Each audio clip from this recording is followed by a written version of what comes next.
নমস্কার, দীপ্তাস কিচেনে আজকে রান্নায় আপনাদের সাদর আমন্ত্রণ। আজ নিয়ে এসেছি বেগুন ভর্তা। কিভাবে বেগুন না পুড়িয়ে বানানো যায় তারই সহজ পদ্ধতি। আসুন দেখে নিই। প্রথমেই নিয়েছি দুটি বেগুন। বেগুনের গাগুলো একবার একটু দেখে নিতে হবে পোকা কিনা।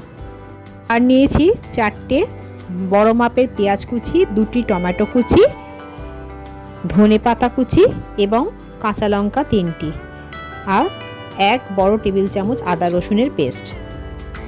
এরপর বেগুনগুলি খোসা ছাড়িয়ে ছোট ছোট টুকরো করে কেটে নিতে হবে।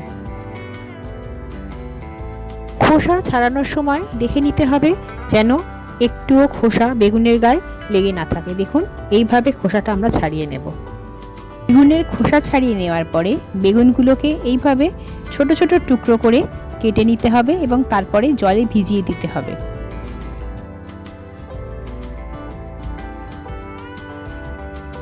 এরপর গ্যাসে কড়া বসিয়ে কড়া গরম হলে তাতে একটু বেশি পরিমাণ সর্ষের তেল দিয়ে দিতে হবে। সর্ষের তেল ভালো করে গরম হলে তাতে কালো জিরে এবং কাঁচা লঙ্কা ভেঙে ফোড়ন দিতে হবে।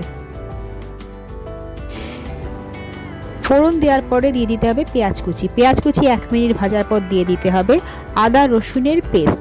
আদা রসুনের পেস্টটা দেওয়ার পরে 1 থেকে 1.5 মিনিট বেশি আঁচে এটাকে ভালো করে ভেজে নিতে হবে যাতে কাঁচা গন্ধ চলে যায়। তারপর দিতে হবে হলুদ গুঁড়ো, কাশ্মীরি লঙ্কা গুঁড়ো 1 চামচ, লঙ্কা গুঁড়ো 8 চামচ, ধনে গুঁড়ো 1 চামচ এবং জিরে গুঁড়ো 8 চামচ।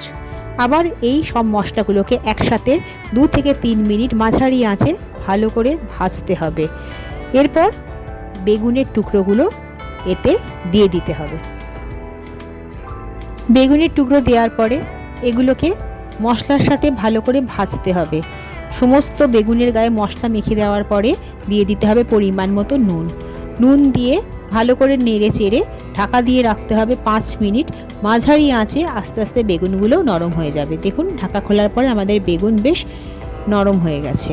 আর একটু ভেজে এতে যোগ করতে হবে টমেটো কুচি।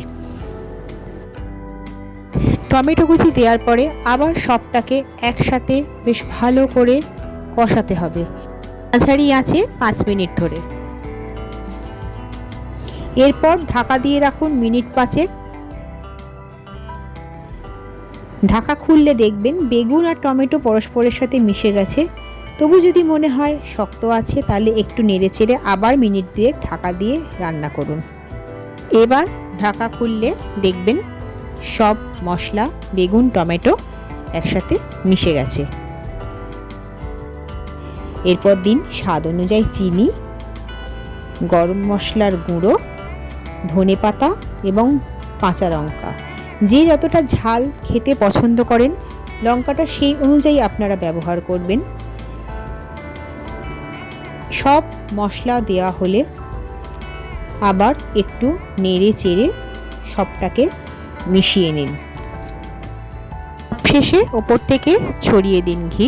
ব্যাস, বেগুন ভর্তা তৈরি। বাড়িতে অবশ্যই রান্নাটা একবার করে দেখুন, কেমন হলো আমায় জানাবেন।